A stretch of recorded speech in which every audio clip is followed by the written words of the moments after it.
What do squirrels in Hyde Park and a successful SaaS startup have in common? Boldness, adaptability, and a knack for thriving in the right environment. Today's guest embodies these traits, having helped ambitious companies secure over 30 million in funding, build scalable software solutions, and integrate cutting-edge AI. With a track record of delivering results for global brands like Garmin and Vodafone, he's a force in digital transformation and SaaS growth. Welcome to another episode of our Founders Podcast. I'm your host, Ash, and this is a show where I interview proven founders and industry experts who share their stories, strategies, and insights to help you build, launch, and grow your business. In this episode, we'll be talking with John Radford, the commercial lead at Cognitive Course. John, welcome to the show. Thank you for having me, Ash. It's great to be here. Great. Do you have a favorite quote, something that inspires or motivates you would like to share with our audience? There's a few, to be honest, but one I particularly like is the Bezos quote, which is all overnight success takes is 10 years hard work. Because I think there's this kind of thing of some people get into building startups and that sort of thing for the wrong reasons, and they feel like it's sort of this, I'm going to go and work for myself and, that's it. I'm guaranteed success overnight. And it kind of doesn't happen like that. And so I think it's sort of whilst it's motivational because someone of his success is, saying it and he's achieved obviously ridiculous success, it's a bit of a sort of leveler as well in that it's not so easy to get there. So you've got to stay grounded and work hard, essentially.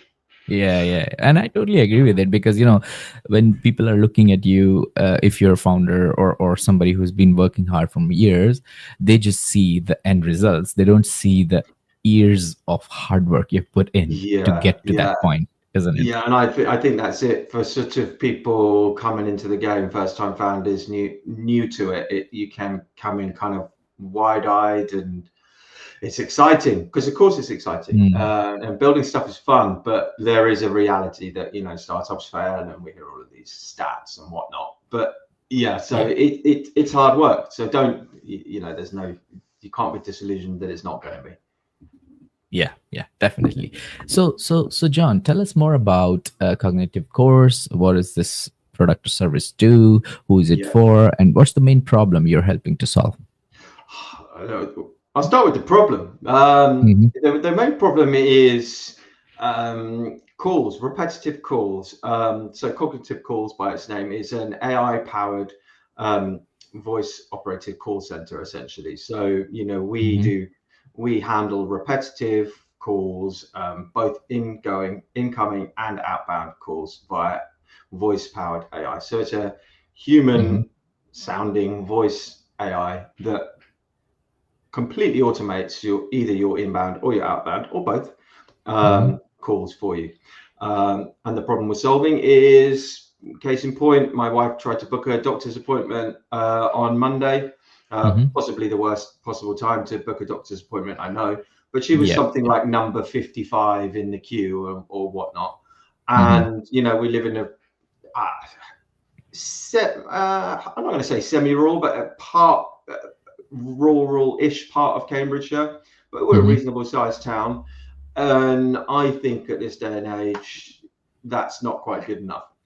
And so what Cognitive Calls would do is completely kind of automate that incoming call experience. So we're replacing, or not necessarily replacing because people are worried about that, but we are assisting the receptionist who is overloaded with incoming calls and can't handle it. And so we're getting that 55 down to 0, and your call goes straight through, and you talk to our AI agent, and either they can book you the appointment because they've got access to your diary or CRM system or whatever we plug into that, or if they can't handle it, then they will transfer you to a human. So we are cutting down call loads, and we generally target a sort of 90% success rate of handling calls without having to sort of pass them through to a human.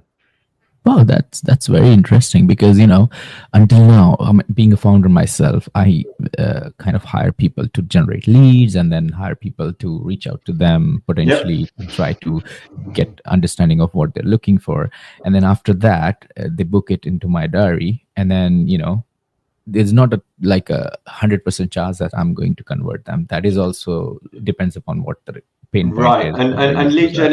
lead gen is a good use case actually, and we're talking to somebody at the moment who's umming and ahhing about whether they should be a client. So if you're Mm, watching this, you know who you are. You need to sign up because yes, that's a great one. Is that if you are making tons of repetitive calls, mm-hmm. and cold calling sucks, right? Nobody likes Yep. doing it. Yep. So this can kind of take out a lot of that legwork for you. So if you've got yourself, if you've bought a list or you're doing some kind of outbound marketing campaign and you've got yourself a sign up list or whatever, and you've got some let's call them off cold, Mm-hmm. semi warm prospects who've maybe shown an interest. Mm-hmm. Going through that list, fantastic. This is the perfect solution for that. And like you say, it can very quickly get a yes or a no out of somebody and then put them into a diary, book your calls for you. Like I say, it can sync with your calendar or whatever Mm-hmm. CRM platform that you're using, Mm-hmm. depending on the complexity of that. There is a sort of setup fee, and then it completely automates and books your calls for you. All you have to do is show up and wow people. Yeah, yeah, definitely. What are the use cases you have figured out for your customers apart from lead generate in the AI powered course? Yeah, I mean, so lead gen is obviously that's outbound, and that's probably the best outbound. Another outbound is we're working with a realtor, as they call them, but we call them estate agents. A Mm-hmm. realtor in the States, and that's doing sort of booking property viewings. So Ah, okay. new property comes on the market, and if it's Mm-hmm. a hot one, if it's for instance they haven't had time to kind of put it up onto the website and circulate it via the traditional means. And Mm-hmm. they have a bunch of people on their books who they know this is interesting for these kind of property investors because I know exactly that they're looking for two Mm-hmm. bed in Manhattan in this particular part of Manhattan. Then Mm-hmm. it just runs through the books and calls them and says, look, we've got this property on. Do you want to come and view it? And the same thing, books them in. So it's not strictly sales, but it's the same kind of thing. Mm-hmm. Uh, and then on the inbound side, dental practitioners, healthcare, anybody Mm-hmm. running a call center, anybody running like a medium to large e-commerce website, for instance. So we're Mm-hmm. working with a kind of a sports goods company right now. So elevating that experience from a chatbot to a semi-human experience. So you're getting a little bit more out of it rather than just a kind of automated chatbot experience that you would sort of have on an e-commerce website. So it's kind of acting as that call center light, so to speak. Mm-hmm. There are cases where really a human does need to intervene, Mm-hmm. but yeah, call center light would be where's my package? I ordered it on Thursday, still hasn't arrived, kind of thing. Or this sporting goods manufacturer. My son is 11 years old. I'm not entirely sure what size cricket bat to order him. Mm-hmm. That kind of thing, and it can completely kind of take care of all of that sort of stuff. Awesome, awesome. That's really good, and this definitely could help out our current UK economy because there's a lot of reports going on right now that we are lacking behind. There are possibilities they're putting together that we might go back to a third world economy in like 10 years if we don't do innovation, bring more export instead of importing things. So this is something Absolutely. very very interesting for small businesses. So I want to dig deep into how it works, what technologies you're using, things like that. But before going into Mhm. that, Yeah. let's talk about where the story began. Where did the idea for this particular problem solution came from? Were you Yeah. involved into that phase, or do you know anything? So so the founding company and the company that I work for as well is LogiNet. Mm-hmm, So LogiNet is a custom software development shop, and we also provide kind of dedicated teams for scaling companies as well. mm-hmm, mm-hmm, And some of the founding team of Cognitive Calls, Zygmunt and Balint, they are also kind of some of the more, well, Zygmunt is the CEO of LogiNet. And LogiNet has a large history of working with kind of e-commerce clients. So Mm-hmm. Garmin in Hungary is one of our larger clients, as is Auchan, which is a French retailer, but we run the Hungarian and the Polish web storefronts for them. And so Mm-hmm. customer service has obviously been a large part of what we do, particularly in the e-commerce space, which is where we're extremely strong. Mm-hmm. Uh, and so we kind of had first-hand experience of like poor customer service and large enterprise clients struggling with incoming call volume and not Mm-hmm. necessarily providing the best customer experience. I like to say it's very frustrating when I don't want to name names of some providers that I'm working with, but so in my personal life obviously, but your broadband provider and you're trying to change your package and you're talking to a human, or at least you're trying to talk to a human, it can take a very long time. And even when you get through, there's tons that you have to go through. So the problem came from working with these clients and understanding their issues, and we just thought, well, let's build something ourselves that can address that essentially. Mm-hmm. But we are starting smaller. We're not targeting these larger clients to start with. We are trying our best to build it in a startup manner. And we haven't entirely succeeded with that. We've fallen foul to a few of the traps that we tell people not to fall foul to, which is building too many features to start with. But yeah, we are targeting more of the SMEs to kind of prove the concept a little bit more and figure out, how we add value to our clients through that. Definitely. Great stuff. So from understanding, I have very little understanding of AI by learning online or doing some courses. But from my understanding, I'm guessing that either you're training your own LLM model or Yes, something LLM, for yeah, each correct. customer, Yes. or you're renting it or using someone else. But then what kind of tech stack you have all in place to create this solution? For example, how do you figure out, not figure out, like how do you produce this human equivalent of interacting voice quality? Mm-hmm. What sort of technologies you're using? How do you connect with them with each other to Yeah. produce the end results? Yeah, so the main underlying architecture, I mean, you're probably better off getting some of the developers on to talk about this stuff, but because there is some quite fancy stuff, but the main thing is Llama 3.1, and that kind of Mm-hmm. powers the system. But we've heavily optimized that for our own use, and then it's training other like natural NLPs, and so we've trained our own agents and then put lots of customization on top of, but the underlying architecture is Llama 3.1, with a bit of kind of GTP4 as well. And then for each customer's individual use case, we've built a front end skin where a customer can go in and add all of the prompts themselves via a customizable front end skin. So that's just kind of a Vue.js front end Yeah. website where you're going in as a client and you're editing your prompts and whatnot. We call it the playground actually, which maybe we can share a link of in the podcast notes. But yeah, there's a playground where you can go in and you can kind of create your own agent.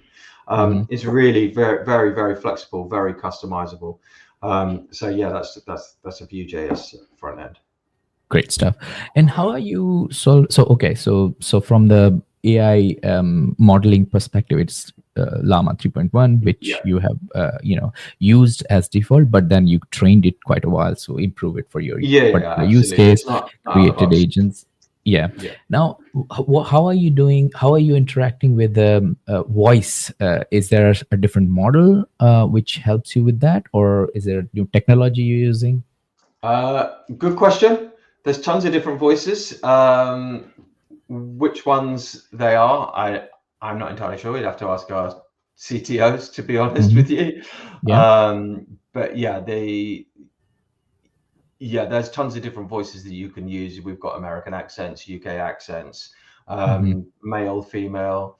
Yeah. Do you know how you guys generate it, the voices? I don't actually. No. So I'm more kind of on the commercial side rather than the kind of the CTO, the tech side. I leave that to the smart people to do that kind of thing. Totally fair enough. Sorry, But if I think anybody's we're understaffed. interested, Yeah. I Yep. will find out for you.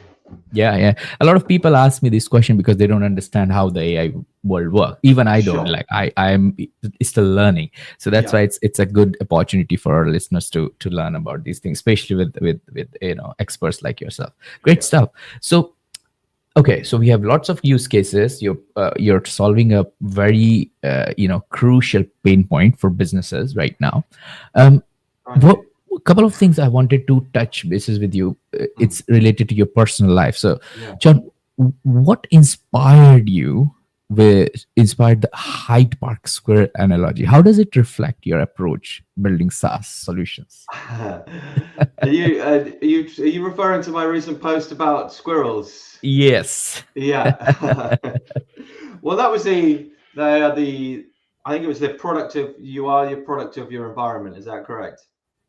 Hmm. Yeah. So the squirrels one was in relation to kind of building good tech and building good devs and surrounding yourself with good people. And yeah, it's kind of been a motivation for mine, for years of surrounding yourself with good people. So the analogy was the squirrels, it was in Hyde Park, and they just come right up to you and like take will take food out your hand, versus where I live, rural areas that they wouldn't come within 10 feet of you. Hmm. And so they have learned the behavior that humans aren't a threat to them, and so therefore they're coming right up to you. And so good devs, if they're surrounded by other good devs, then you create a culture of good engineering, and that within a startup environment or a scale up environment is very much the same. If you're kind of surrounded by good people, and a lot of it comes top down, for instance, our CEO is an excellent leader and kind of excellent motivator. Uh-huh. And if you're surrounded with good people, then you are a product of your own environment, and therefore your engineering team or your SaaS team will also be successful. And that was slightly more in relation to LogiNet, where we kind of hire out developers to other scale ups who might need to kind of scale up their engineering teams. So our engineering team is very much kind of they have a culture of excellence and success that they are working towards. And so if people kind of hire engineers from us, they're benefiting from that excellence essentially. That is very important because even I remember my grandmother always used to say, like, if you surround yourself with good runners, because I was very little in schools and I loved sports, basketball, Great. Yeah. then you will run faster no matter Yeah. how tiny you are, because I was very tiny. Absolutely. Right. You know? And if you surround yourself with other tiny people like you who can't run, then you won't be. And I think it's Oh, aligned with this 100%. yeah. I play quite a lot of tennis, and Yeah. I always try and organize matches where Hmm. possible Hmm. with people who are better than me, because you don't get better by playing people that you're going to beat. Um, Occasionally, I'll organize a match with somebody who I know I can beat if I've gone on a bit of a losing run and I need an ego boost. But generally speaking, you try and play people who are better than you, because that's how you improve. And I think Yeah. the same is with an engineering or a startup culture. Hmm. Definitely, definitely. And a couple of more personal questions, John. Then, Mm. you AI AI integration is a game changer for many businesses, right? Yeah, it is. And I think what you guys are doing are trying to take leverage of the new trend technologically, and Hmm. then potentially to resolve the huge pain points. Yeah. I think that is also I'm seeing that trend in the investors mindset also. Yeah. And you have helped SaaS startups securing more than 30 million in funding, right? Yeah. Yeah. What do investors really lack for in a SaaS product, and how can founders align with those expectations? Hmm. They which what stage are you talking about specifically, or is there a stage, or just in general? I think in general, because what's happening nowadays. So yesterday I was in a startup meetup in Canary Wharf, where Hmm. there was lots of investors and Yeah. startups. Um, Most of the investor I spoke, and I have invested in a couple of small startups too. Yeah. They were all scared. I mean, they had money, but they're scared. They don't want to invest into ideas anymore. They No, want to no. invest into traction and proven track records. Yeah, so you're helping me answer the question, but Yeah. that's why I asked the question about what stage, because Mm, it is kind of, unfortunately, especially in the UK, if we're talking about the UK in particular, it is no longer about an idea, because ideas are a dime a dozen.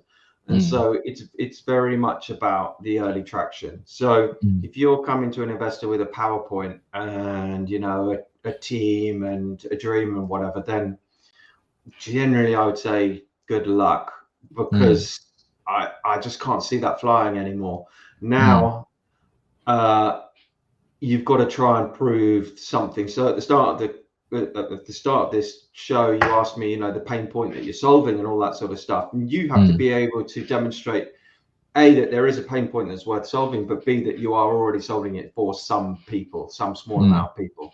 And Yeah. not just that you're solving it for those some small amount of people, those small amount of people are actually staying. So it's not a Mm, case of like, oh, we've got 1,000 users or whatever it is. But when you start digging a little bit deeper, you just bought 1,000 users from Google AdWords, and actually only 10 of them are still using your product or service. yeah. So it's about building those recurring revenues and stickiness to your product, and actually knowing, and then it's about the investor confidence in that you've got the team that can actually make it fly if they give you the money. So there's two sides to it. It's like, is this an investable product, and has it got traction? And then two, do I think you're the person to actually make it happen if I give you the money? Mm. So there's two things. There's the idea, concept, execution, and then team. Can you actually go and do it? Mm, mm. And I think that's very important to understand. Addition to a lot of founders, they're scared of going out of their 9 to 5 right race, but also Mhm. they're handling a lot of self doubt or imposter syndrome in that sense as a founder, Yeah, isn't it? yeah, But even though if you get out of that like zone, you need to understand that you have to solve a real problem, real pain point in the space, isn't it?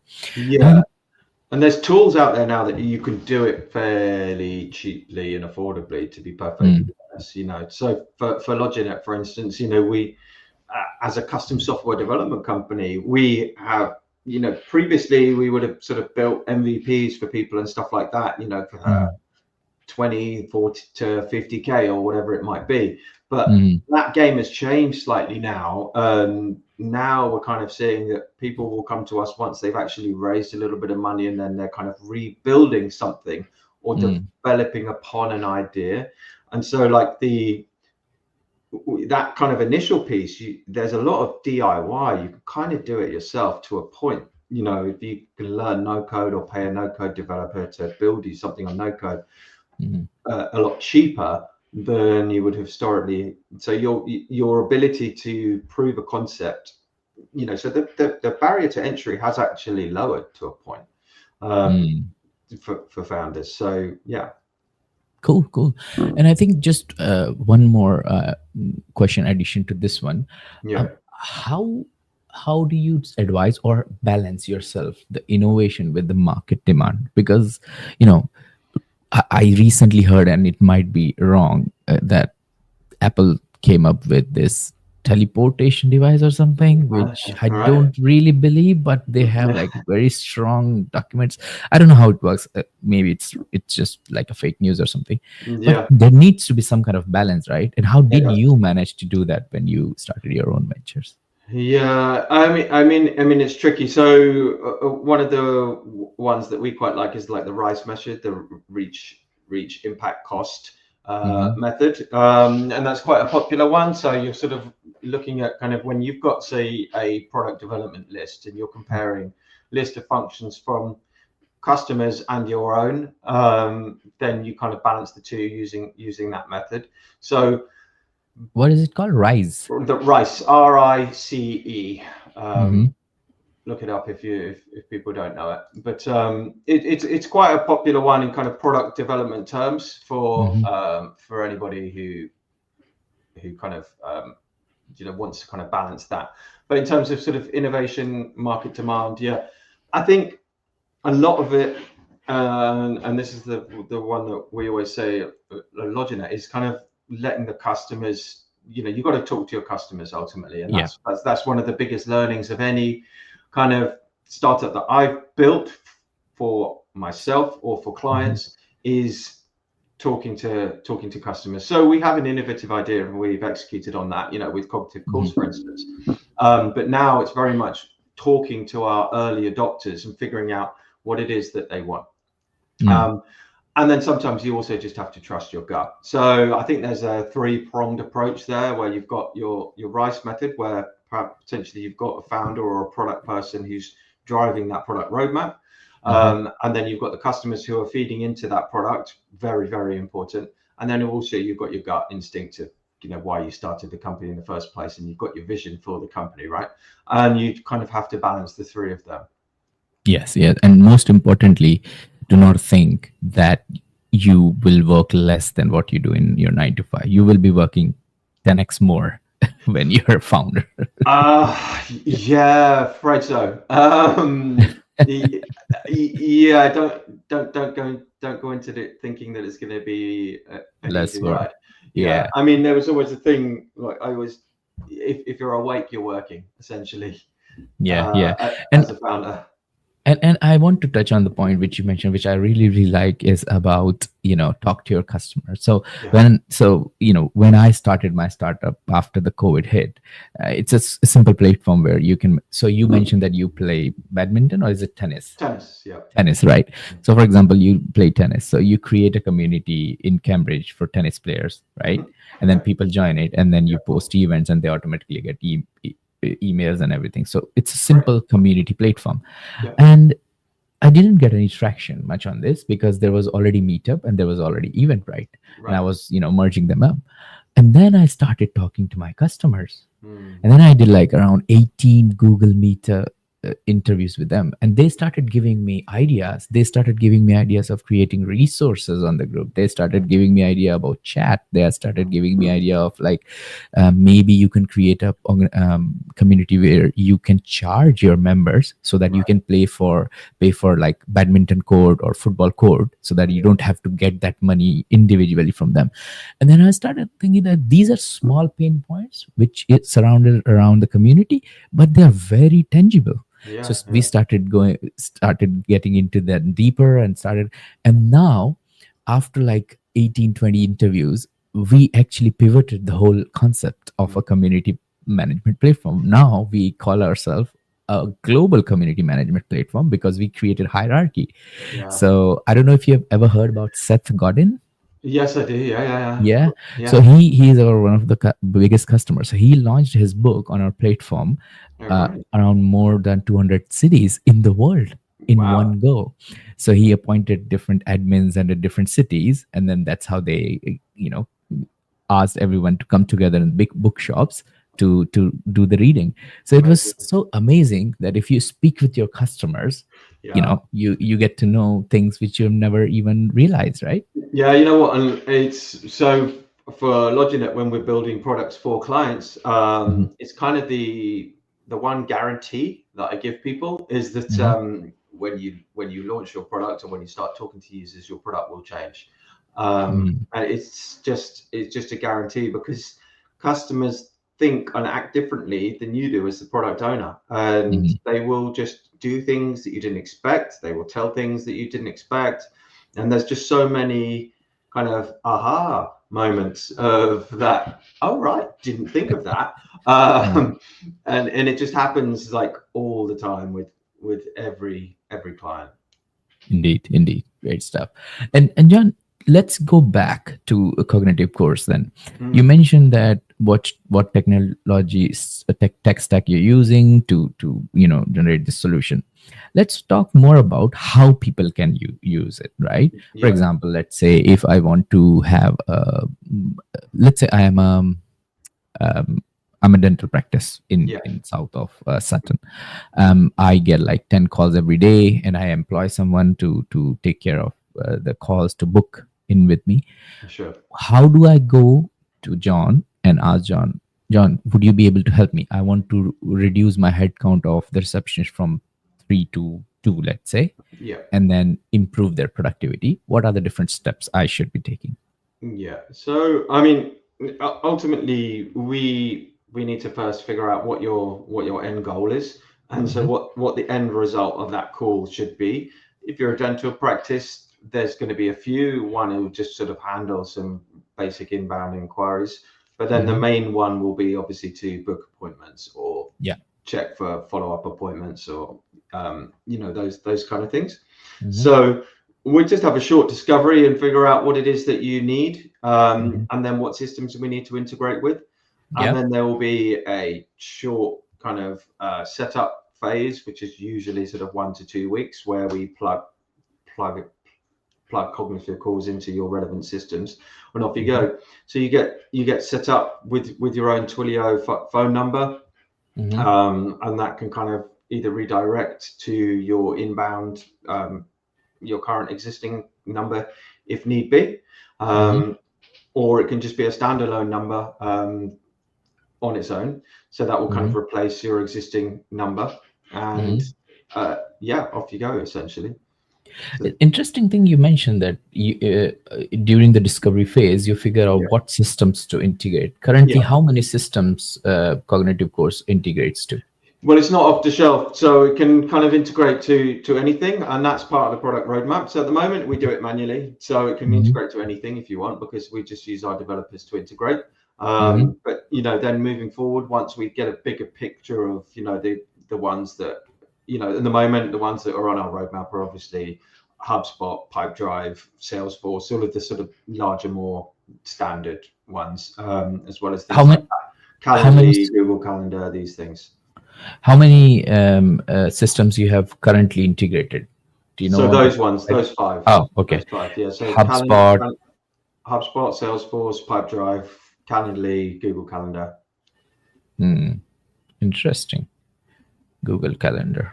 Okay, great. But so based on the client and their other requirements, we can obviously do bespoke setups for them, assuming that what they're using on their side has kind of an open API that we can connect to. Yeah. And do you have like a pricing model which you could share with us, or is it all customized? Generally speaking, give or take, and this is very much depending on the customers, but generally you're looking at around £300 for 1,000 minutes of calls per month. Setup fee will vary depending on the client. So £300 for 1,000 calls per month. 1,000 minutes of calls per month. 1,000 minutes of call per month. Okay, makes sense. Yeah. Cool. And is it like, do you guys survive with that money? Because it seems very low to me. It is low. Yeah. We're in a scale up, ramp up period. So now's the time to get on board with us. We are actively taking on early adopters. So it's low. It's good value, but it's meant to be good value, right? Because that's the differentiator between an AI and a human, right? The point being is that this is maybe not even replacing humans, but allowing humans to be more human, and actually allowing humans potentially, say, more time to spend on the calls that really matter, if that makes sense. So let's use the doctor's surgery, for example. They get loads of calls from people that really shouldn't be calling up the doctor, right? Because people being people will often call up with the tiniest little ailment. And if AI can get rid of that and allow somebody who really needs to speak to a doctor to speak to a doctor or a human who can ask the right questions, then it's done its job. Does that make sense? So allowing that receptionist to spend more time with the people that really need it is key. So they can be a little bit more empathetic on the phone, because a lot of the time when you call the doctor, don't know when the last time you called the doctor, but they have this kind of rushed tone on their voice, because they know they've got to get through another 50 calls, right? Whereas if they knew they've only got 2 calls to kind of speak to, because AI is handling all of the nonsense, then they can be a little bit more understanding. Because a lot of the time when people call the doctor, they do actually have something wrong and they're worried and they're anxious or whatever. So if they can have a human on the other end who has time to actually understand them and go, sorry to hear that, rather than having this slightly sort of defensive attitude, Yeah, yeah. then we've done our job. So yeah, it's designed at this stage to be kind of, I'm not going to say throw away money, but yeah, almost it's a no-brainer for if you're the right size organization. Great. And do you also replicate the voices of the individual? For example, businesses like creators, influencers, if they have these, funnels, do you like Not do that? yet. No, we can't Yeah. do that yet. No, we obviously have standard, like we say, we can do kind of British accent, American Mm, accent, and that sort of thing. But they are just generic people. They sound like mm, humans. Don't get me wrong. It doesn't sound like a robot. mhm. And like I said, if we put the link in it, you can test it out yourselves. But no, we can't necessarily. We couldn't take mine or your voice and kind of turn that into AI Mm. yet. But let's stick it on the roadmap. Yeah, why not? It Yeah. would be a good No, option, it's isn't it? and the interesting thing is that you're not the first person to ask that actually. Okay.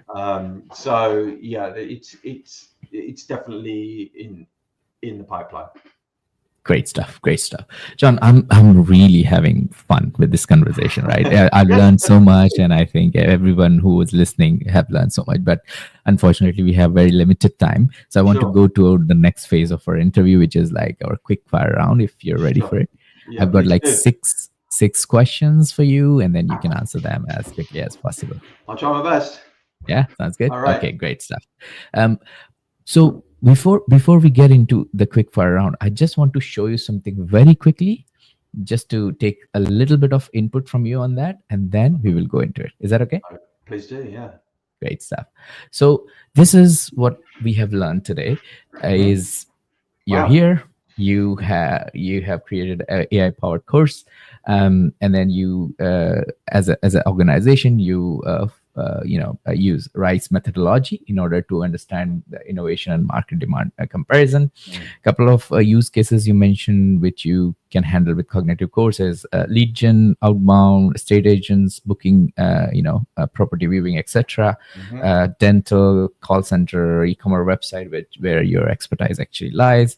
I really, really love your Hyde Park squirrel analogy, so that's why I draw it. I don't know how much I think, sometimes we put things out, but then we don't know how many people or how many life it inspires. So Yeah. yeah, thank you for that. Uh, that's Yeah. great. I love this. So this is awesome. Yeah.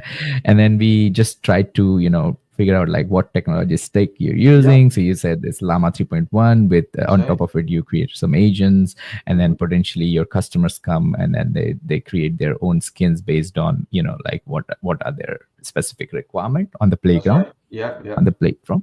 And then you mentioned about the process, which is around getting in touch with you guys, go into the discovery phase where you understand what kind of different system the business want to integrate your solution with, and then potentially based on that you provide the solution. And the average cost currently coming around 300 pounds for 1,000 minutes call per Mhm. month. Mhm. Mhm. And then obviously it could go up and down depending upon your payload, your number of requests, etc. Right. Is there anything you think we missed here, or we're good to go? No, I love it. Yeah, it's really cool. Yeah, I'm really great, impressed. I was wondering great. what you were doing when you were like sort of look. I thought you were taking notes or something. Yeah, yeah. This is I so always cool. take notes because this is a learning curve for me. Also, I speak with people like yourself, experts in the industry, and they have so much knowledge, and we are all here to learn, right? So Absolutely. why Never not? stop learning. Never stop learning. Yeah, great stuff. Cool. So let's get into our quick fire round then. Mhm. So, questions. Question number one: what's the top three strategies for businesses nowadays to improve their productivity in 2025? AI automation. Mm-hmm. Number one, AI automation. Number two, AI automation. Number three. Mm. Focus on AI automation. Remove all the Well, repetitive tasks from the. basically, like Yeah. if you aren't doing it now, so let's say, particularly if you're an SME or you're something like that, and you're not looking at AI automation or digital transformation, where AI kind of forms a part of that, then in 2 years' time, you're going to be left behind. Behind Simple, the. simple as Yeah. that. Yeah. Yeah. Cool. What book would you recommend to our audience and why? Ah, okay. This is a really weird one because I'm going to try and avoid the cliched books. Mm-hmm. It is a book called Sell It Like Serhant. And I'll Mm-hmm. tell you the reason why is because I'm a true believer that every successful founder, even if you're technical, needs to know how to sell. Mm. And, so you can read all of the, the Eric Ries books and all that sort of stuff, which you should read because it's a great book. Mm. But I'm sure everybody says things like the lean startup and stuff like that to you. And so I'm going to avoid that. And I'm going to say Sell It Like Serhant. If you don't know him, Ryan Serhant is like a sort of New York real estate broker. But Mm-hmm. now he runs his own firm. And, personally, I love him. I think he's just a really impressive dude. And he's written a book about selling. And it's pretty easy reading. I'm not the biggest reader in the world, but I managed it. Mm-hmm. And you should read it because if you're a founder, you need to know how to sell. It's that simple. Yeah, definitely. Definitely. What one attribute or characteristic in your mind of a successful founder? Curiosity. Mm.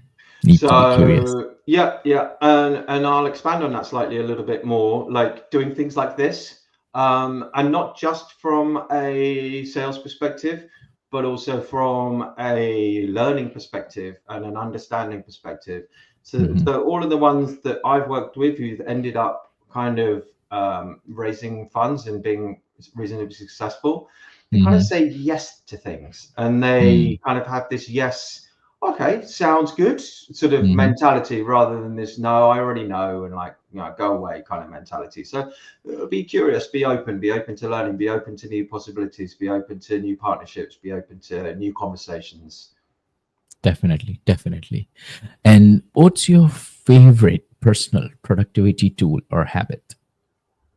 uh my favorite productivity habit, I would say, is just taking regular breaks, and so to allow focused work, um, and turning off outside noise for sort of select amount of periods. So Mm. grab a coffee, put your phone on do not disturb mode, turn off Google Chat or Slack or whatever it is you use, and focus in on what you're doing at one time to avoid the Mm. distractions, because there is a lot of noise out there at the moment. So I do quite a bit on LinkedIn. Obviously, as a company internally, we use Google Chat and all that sort of stuff. So you can very quickly go from one thing to the next, and like lose your train of thought really quickly. So I know it's a simple one, but like, yeah, Mm. put your phone on do not disturb, close down WhatsApp, close down your emails, zone in on what you're doing, and then go Mm. back to it. And I think it was it Eric Ries, or no, it might have been the 22 Sigmas founder, but they talk about sort of the brain can kind of really focus for 40 minutes at a time. So Mm. block out that 40-minute period, get something done, have a break, and then come back. And you'd be surprised how much more you get done in that kind of 40 minutes as opposed to sort of working hard for 2 hours and not really actually getting much done because you sort of send a WhatsApp to a mate and then you sort of, oh, there's a LinkedIn comment, I'm just going to reply to that. And then, so just isolate one task and do it. Yeah. Yeah. Yeah.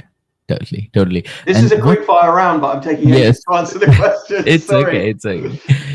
The next one is what's a new or a crazy business idea you would love to pursue if you had time? Oh, I don't want to give it away because Come on. there's a Come on, whole John.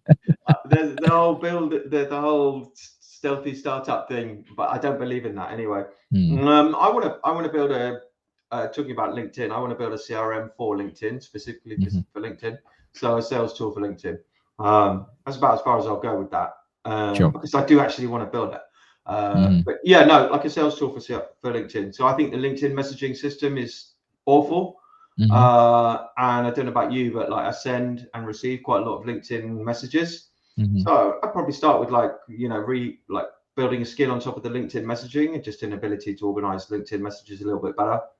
Yeah. And Yeah. like acting like more like a mail client, but for LinkedIn. So like, Mm. but then like future term, like maybe build it out into an actual CRM thing, because I know a lot of people who actually use LinkedIn as their like number one sales tool. Like, Sure. Yeah. and so yeah, treating LinkedIn almost like a CRM.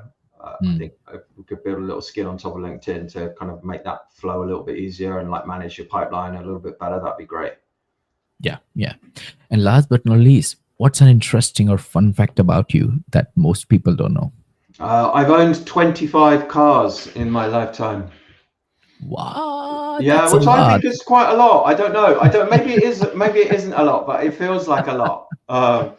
So I went through this phase of like having a car a year, or Mm, sometimes actually more than one car a year. I used to call it bangonomics. So what I would mm, do was buy a banger, but like sort of like a really big engine car, like an Audi A6 or something like that, that tend to be slightly lower in value because they've got a big engine. They're quite thirsty on petrol, so their value goes down, but they're lovely cars because they've got all the mm, gadgets and stuff.